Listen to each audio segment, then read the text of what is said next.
and trifles, traps and snares, to take the weak or make them stop. Yet art thou falser than thy wares. And knowing this, should I yet stay, like such as blow away their lives, and never will redeem a day, enamoured of their golden gyves? Or having 'scaped, shall I return, and thrust my neck into the noose from whence so lately I did burn, with all my powers myself to loose? What bird or beast is known so dull, that fled his cage or broke his chain, and tasting air and freedom wool, render his head in there again? If these, who have but sense, can shun the engines that have them annoyed, little for me had reason done, if I could not thy gins avoid. Yes, threaten do. Alas, I fear as little as I hope from thee. I know thou canst nor shew nor bear more hatred than thou hast to me. My tender first and simple years thou didst abuse and then betray, since stirred up jealousies and fears, when all the causes were away. Then in a soil hast planted me, where breathe the basest of thy fools, where envious arts professed be, and pride and ignorance the schools, where nothing is examined, weighed, but as 'tis rumoured so believed, where every freedom is betrayed, and every goodness taxed or grieved. But what we're born for, we must bear. Our frail condition it is such, that what to all may happen here, if chance to me, I must not grutch. Else I my state should much mistake, to harbour a divided thought from all my kind, that for my sake there should a miracle be wrought. No, I do know that I was born to age, misfortune, sickness, grief, but I will bear these with that scorn, and shall not need thy false relief. Nor for my peace will I go far, as wanderers do, that still do roam, but make my strength such as they are, here in my bosom, and at home. Number 5. Song, to Celia. Come, my Celia, let us prove, while we may, the sports of love. Time will not be ours for ever, he at length our good will sever. Spend not then his gifts in vain, suns that set may rise again, but if once we lose this light, 'tis with us perpetual night.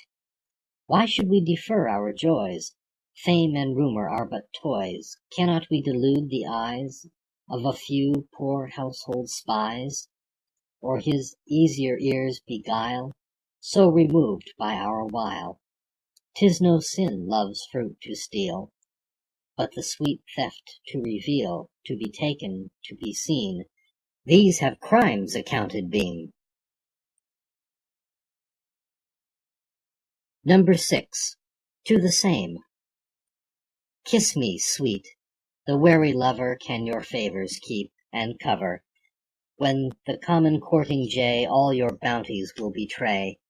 Kiss again, no creature comes, kiss and score up wealthy sums on my lips, thus hardly sundered, while you breathe.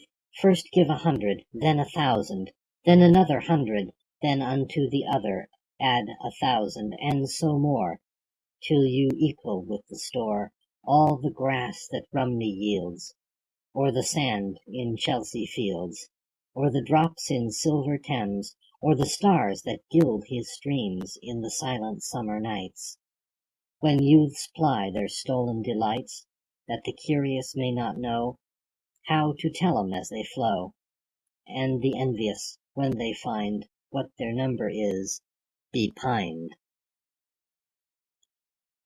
Number 7. Song, that women are but men's shadows. Follow a shadow, it still flies you. Seem to fly it, it will pursue. So court a mistress, she denies you. Let her alone, she will court you. Say, are not women truly then styled but shadows of us men? At morn and even shades are longest, at noon they are or short or none. So men at weakest, they are strongest, but grant us perfect, they're not known. Say, are not women truly then styled but the shadows of us men? Number 8. Song, to Sickness. Why, disease, dost thou molest ladies, and of them the best? Do not men enow of rites to thy altars by their nights spent in surfeits, and their days, and nights too, in worser ways? Take heed, sickness, what you do, I shall fear you'll surfeit too. Live not we, as all thy stalls, spittals, pest house, hospitals, scarce will take our present store, and this age will build no more. Pray thee feed contented then, sickness, only on us men. Or if it needs thy lust will taste, womankind, devour the waste livers round about the town. But forgive me, with thy crown they maintain the truest trade, and have more diseases made. Why should yet thy palate please daintiness and softer ease, sleek limbs and finest blood? If thy leanness loves such food, there are those that for thy sake do enough, and who would take any pains, yea, think it price, to become thy sacrifice, that distill their husbands' land in decoctions, and are manned with 10 empricks in their chamber, lying for the spirit of amber, that for the oil of talc dare spend more than citizens dare lend them, and all their officers, that to make all pleasure theirs, will by coach and water go, every stew in town to know, dare entail their loves on any, bald or blind, or ne'er so many, and for thee at common game play away health, wealth, and fame. These, disease, will thee deserve, and will long ere thou shouldst starve, on their beds most prostitute move it, as their humblest suit, in thy justice to molest none but them, and leave the rest. Number 9. Song, to Celia. Drink to me only with thine eyes, and I will pledge with mine, or leave a kiss but in the cup, and I'll not look for wine. The thirst that from the soul doth rise doth ask a drink divine, but might I of Jove's nectar sup, I would not change for thine. I sent thee late a rosy wreath, not so much honouring thee as giving it a hope that there it could not withered be, but thou thereon didst only breathe, and sent'st it back to me, since when it grows and smells, I swear, not of itself, but thee. Number 10. Preludium. And must I sing? What subject shall I choose? Or whose great name in poets' heaven use, for the more countenance to my active muse? Hercules? Alas, his bones are yet sore with his old earthly labours. T'exact more of his dull godhead were sin. I'll implore Phoebus, no, tend thy cart still. Envious day shall not give out that I have made thee stay, and foundered thy hot team to tune my lay.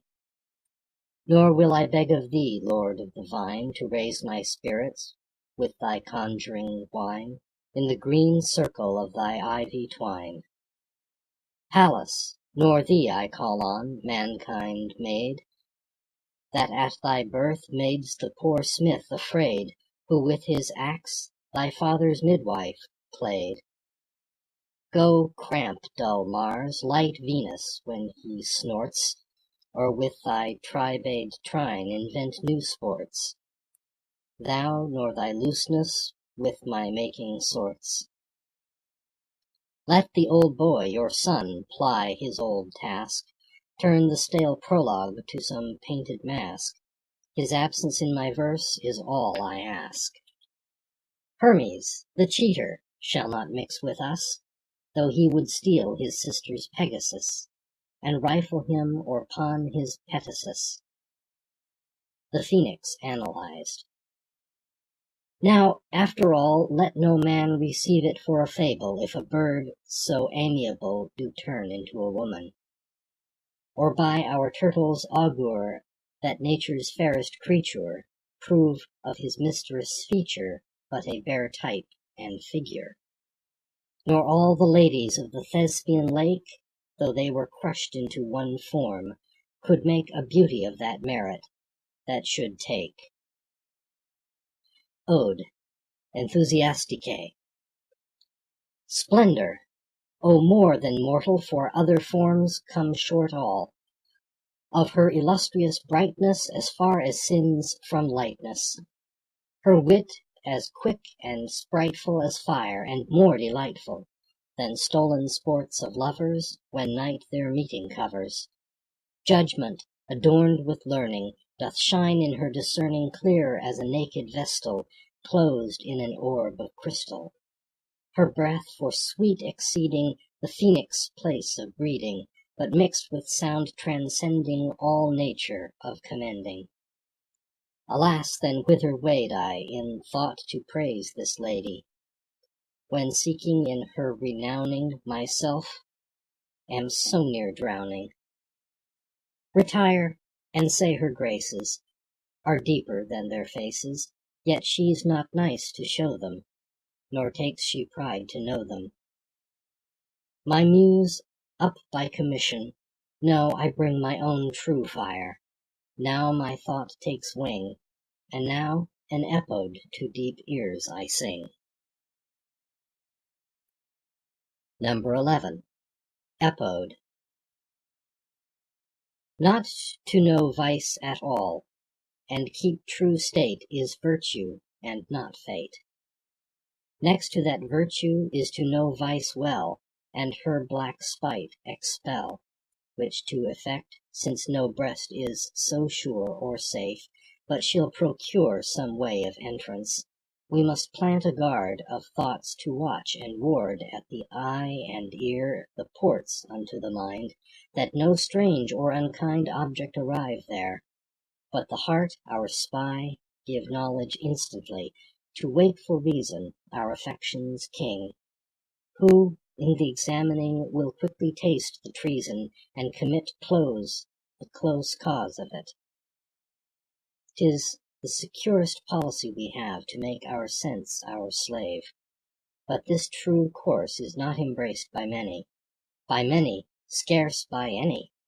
For either our affections do rebel, or else the sentinel that should ring larum to the heart doth sleep, or some great thought doth keep back the intelligence, and falsely swears they are base and idle fears, whereof the loyal conscience so complains.